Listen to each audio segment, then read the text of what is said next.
apa kabar semuanya? Semoga rekan-rekan sekalian dalam kondisi yang sehat. Pada kesempatan kali ini, saya dan rekan-rekan saya yang tergabung dalam kelompok 1 kewirausahaan semester 6C akan melakukan presentasi mengenai pelaporan usaha pada mata kuliah kewirausahaan. Sebelum melakukan presentasi, izin memperkenalkan diri. Nama saya Wiwin Siharyanti dan saya akan ditemani oleh rekan-rekan saya yaitu Asep Dian Mardian Salesmana, Dipika Aulia, Ine Mustika, dan juga Muhammad Rija Sapardan. Pada tugas praktek kewirausahaan, kami membuat sebuah usaha dengan brand Dapur Kak Jojo. Dapur Kak Jojo atau A Mini Integrated Cloud Kitchen merupakan sebuah inovasi usaha kuliner dengan sistem Cloud Kitchen yang memungkinkan pelanggan mengakses informasi produk sebanyak-banyaknya dan melakukan pemesanan secara digital atau cloud. Selain itu, inovasi datang dari produk makanan yang dikembangkan dalam keunikan karakter tanpa meninggalkan cita rasa yang berkesan bagi pelanggan. Usaha dengan sistem ini merupakan usaha yang sangat menguntungkan, apalagi di masa pandemik saat ini. Selanjutnya adalah strategi pemasaran.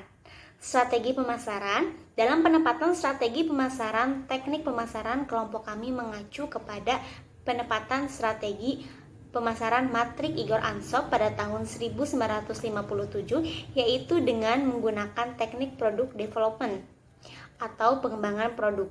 Kotler dan Armstrong pada tahun 1996 mendefinisikan bahwa pengembangan produk adalah strategi untuk pertumbuhan perusahaan dengan menawarkan produk baru atau yang memodifikasi ke segmen pasar yang sekarang. Skema bisnis kuliner Dapur Kak Jojo mengikuti tren Cloud Kitchen yang sedang naik daun di masa pandemi.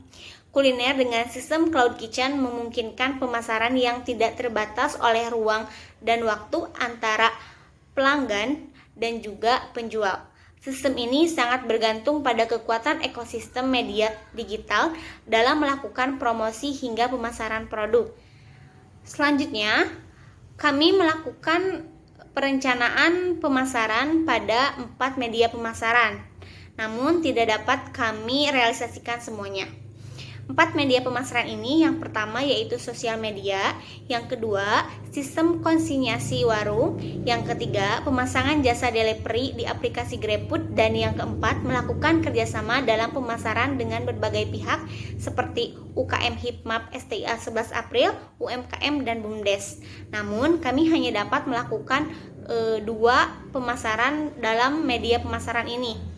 Yang pertama, kami menggunakan media sosial sebagai media utama, yaitu melalui akun Instagram, Facebook, TikTok, dan juga status WA setiap anggota kelompok kami.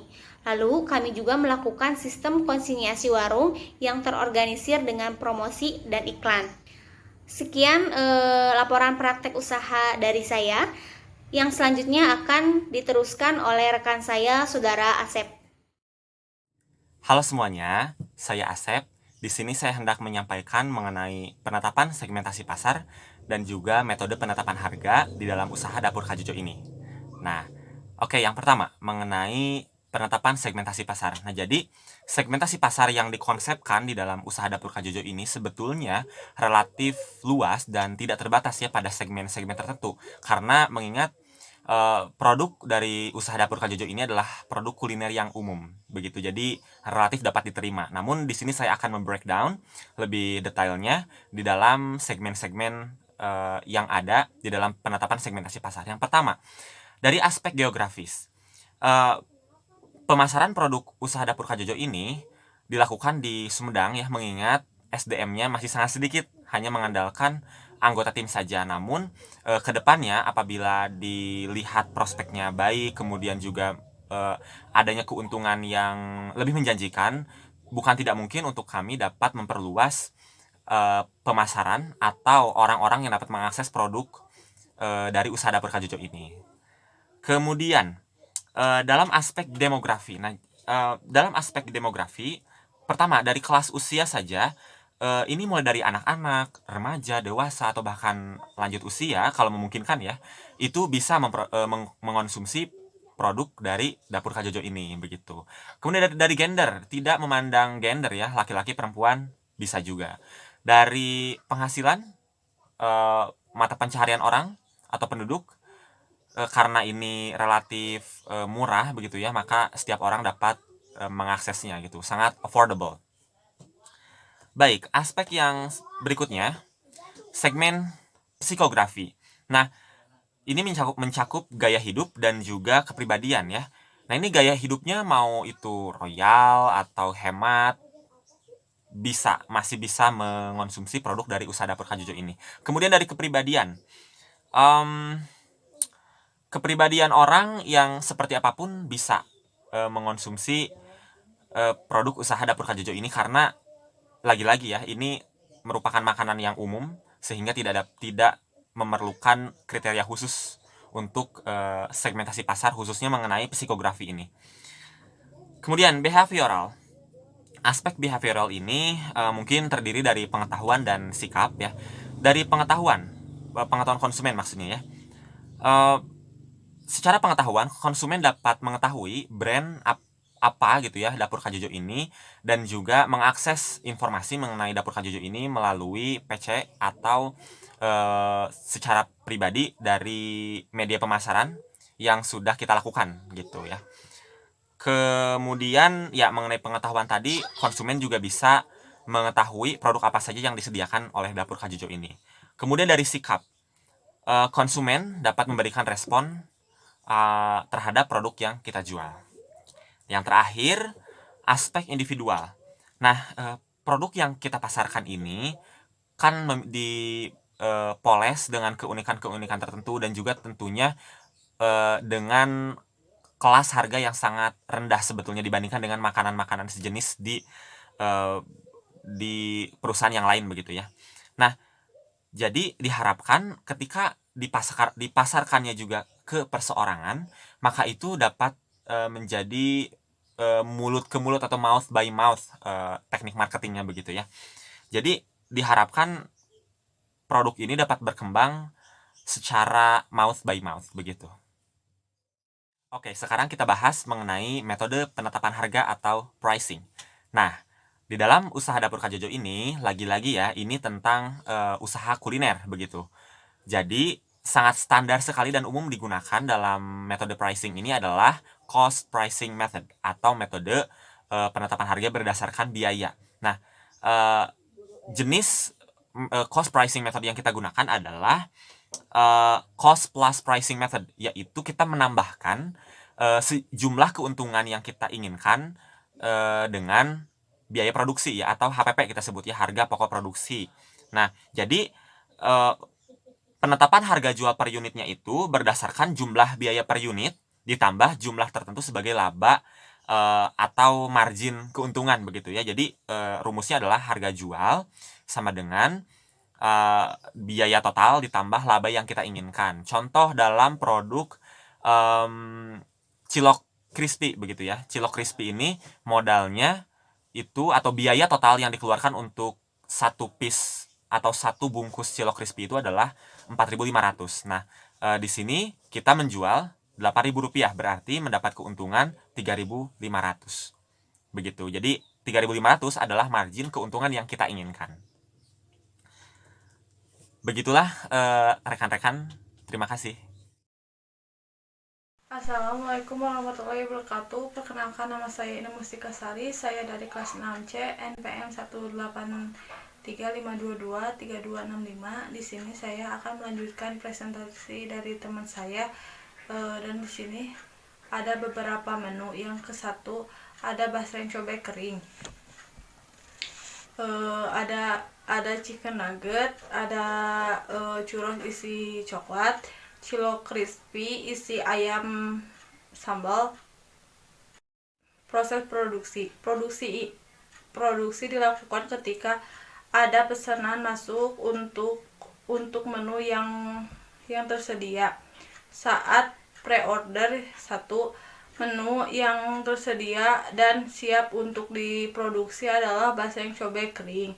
Yang kedua, chicken nugget dan cilok crispy sambal goreng. Dan di sini ada tata cara pembuatan basreng cobek.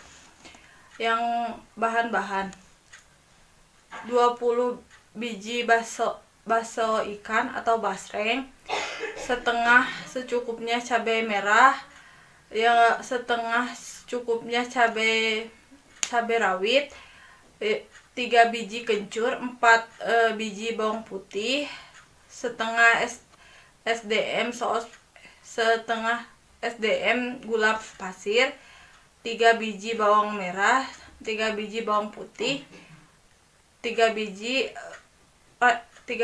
raiko, 3 lembar daun jeruk. Dan langkah-langkah pembuatan basreng cobek atau bakso ikan. Yang ke-1, potong-potong bakso ikan, kemudian goreng ke dalam minyak yang sudah dipanaskan terlebih dahulu sampai kering. Jika sudah matang, tiriskan. Yang kedua, ulek cabai merah, cabai rawit, bawang putih, bawang merah, dan kencur, dan daun jeruk yang sudah dipotong-potong. Lalu tambahkan gula putih, raiko ayam, lalu koreksi rasa tingkat kepedasan, dan kepedasan bisa disesuaikan. Yang ketiga, siapkan wajan dan diberi sedikit minyak untuk menumis, lalu tambahkan bumbu yang sudah diulek tadi ke dalam wajan dan tunggu sampai aromanya keluar. Setelah itu masukkan bakso tadi ke dalam wajan dan aduk sampai bumbunya merata. Angkat dan siap disajikan.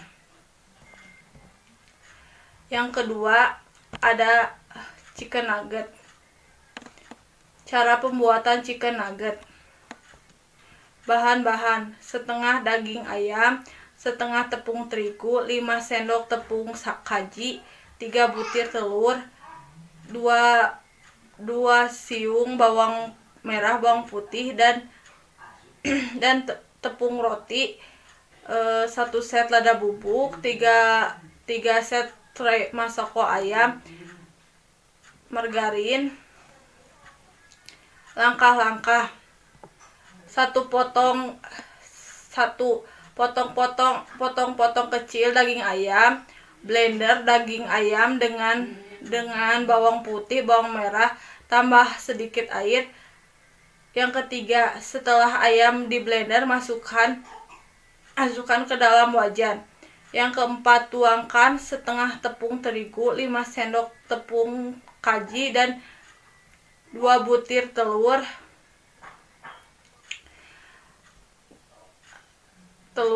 Aduk rata-rata hingga menjadi adonan. Tambahkan 3 set raiko ayam dan 1 set lada bubuk, kemudian aduk hingga merata. Yang keenam, setelah merata, masukkan ke dalam beberapa loyang yang setelah diolesi margarin. Yang ketujuh, kemudian kukus kurang lebih 30 menit api sedang setelah matang. Yang kedelapan, setelah matang, nugget kemudian dipotong-potong persegi. Yang kedelapan, setelah dipotong-potong, dicelupkan ke dalam tepung terigu yang sudah diaduk, yang sudah diseduh, jangan terlalu encer ataupun kental. Kemudian gulingkan ke dalam tepung roti dan nugget. Kemudian digoreng atau bisa disimpan terlebih dahulu ke dalam freezer. Setelah digoreng, nugget ditambahkan saus cabai dan mayones. Dan ada juga tata cara pembuatan cilok crispy. Bahan-bahan: 1 kilo tepung tapioka, cabai, bawang putih, bawang merah, bumbu dapur lengkap, garam, gula, MSG, penyedap rasa, air bersih, tepung roti. Langkah-langkah yang ke-1, siapkan tepung tapioka. Yang kedua, pakai bumbu garam, penyedap rasa, MSG secukupnya. Yang ketiga, siram tepung dengan air mendidih. Yang keempat, ulenin, aduk tepung sampai halus. Yang kelima, siapkan air mendidih di kompor. Yang keenam, bentuk bulat-bulat adonan sampai isi dalamnya dengan sambal goreng. Yang ketujuh, masukkan cilok yang sudah dibulatkan ke dalam air mendidih. Angkat ketika sudah mengapung.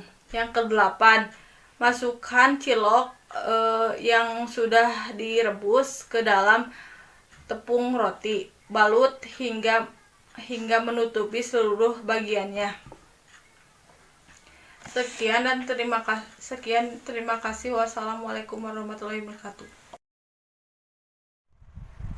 Perkenalkan, nama saya Dipika Aulia. Di sini saya akan melanjutkan pemaparan materi yang telah dijelaskan oleh Saudari Ina. Selanjutnya, saya akan menjelaskan mengenai proses distribusi dan proses transaksi. Sejak penjualan pertama atau sejak promosi pertama sampai dengan terakhir, kelompok kami menggunakan sistem pre-order yang dilakukan di media sosial WhatsApp, Instagram, maupun Facebook. Transaksi dilakukan di hari yang disepakati dengan cash on delivery atau bisa disebut membayar di tempat atau membayar secara langsung pada saat kita melakukan transaksi yang telah disepakati melalui media seperti pesan chat melalui WhatsApp, pesan chat melalui Instagram, dan pesan chat melalui media sosial Facebook, di mana seorang penjual dan seorang pembeli itu melakukan transaksi yang mendahulukan atau didahului melalui media sosial, yang kemudian kita menentukan hari apa, jam berapa, dan di mana untuk melakukan transaksi secara langsung. Nah, berikut ada beberapa dokumentasi yang telah dilakukan oleh kelompok kami pada saat cash on delivery.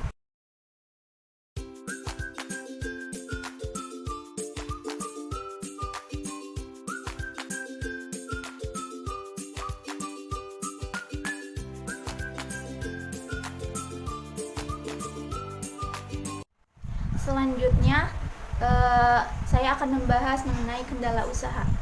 Pada awalnya, Dapur Kak Jojo ini akan meluncurkan sebuah produk makanan tradisional yang bernama kue churros. Di mana kue churros ini merupakan ciri khas atau makanan yang ada di Dapur Kak Jojo. Tetapi proses pembuatan kue churros memiliki kendala sebagai berikut. Produksi kue churros tidak dapat dilakukan dikarenakan kurangnya kelengkapan peralatan dan bahan-bahan yang memadai, sehingga menyebabkan kue churros tidak dapat diproduksi hingga saat ini. Selanjutnya, sulitnya menyeragamkan pemahaman anggota kelompok dan serta proses. Oleh karena itu, proses produksi kue churros tidak dapat dilakukan dikarenakan kendala-kendala yang memang sulit untuk dipecahkan secara bersama-sama anggota kelompok. Oleh karena itu, untuk mengatasi kendala usaha, kelompok kami atau Dapur Kak Jojo menciptakan produk baru, yaitu cilok isi sambal goreng dan chicken nugget, serta mempertahankan produk-produk lain yang ada di Dapur Kak Jojo. Kami juga membuat agenda kumpulan bersama anggota-anggota kelompok. Tetapi dengan tidak berjalannya proses produksi kue churros, Dapur Kak Jojo menyiapkan produk yaitu cilok crispy dan chicken nugget. Oleh karena itu, dapur Kak Jojo tetap bisa berjualan dan memproduksi produk-produk yang baru dari dapur Kak Jojo seperti cilok crispy dan chicken nugget, dan mempertahankan produk yang lama, basreng cobek kering. Sekian materi yang dapat saya sampaikan. Mohon maaf apabila ada kesalahan kata ataupun pengucapan. Yang selanjutnya akan dijelaskan oleh rekan saya. Assalamualaikum warahmatullahi wabarakatuh. Di sini saya akan mempresentasikan penjualan dan pendapatan dari kelompok kami. Minggu pertama, basreng cobek kering terjual 6 biji, chicken nugget 4 biji, cilok crispy 7 biji, jumlahnya 17 biji. Minggu kedua, basreng cobek kering 4 biji, chicken nugget 6 biji, cilok crispy 3 biji, jumlahnya 13 biji. Minggu ketiga, basreng cobek kering kejual 5 biji, chicken nugget 7 biji, cilok crispy 8 biji, jumlahnya 20 biji. Minggu keempat, basreng cobek kering terjual 7 biji, chicken nugget terjual 6 biji, cilok crispy 7 biji, jumlahnya 20 biji. Dari 4 minggu ini terjual jumlahnya 70 biji. Hasil pendapatannya minggu pertama, chicken nugget 16.640, minggu kedua 24.960, minggu ketiga 29.120, minggu keempat 24.960. Pendapatan basreng cobek kering minggu ke-1 19.800, minggu kedua 13.200, minggu ketiga 16.500, minggu keempat 23.100. Pendapatan cilok crispy minggu ke-1 40.500, minggu kedua 31.500, minggu ketiga 67.500, minggu keempat 49.500. Sekian laporan pendapatan dan penjualan dari kelompok kami.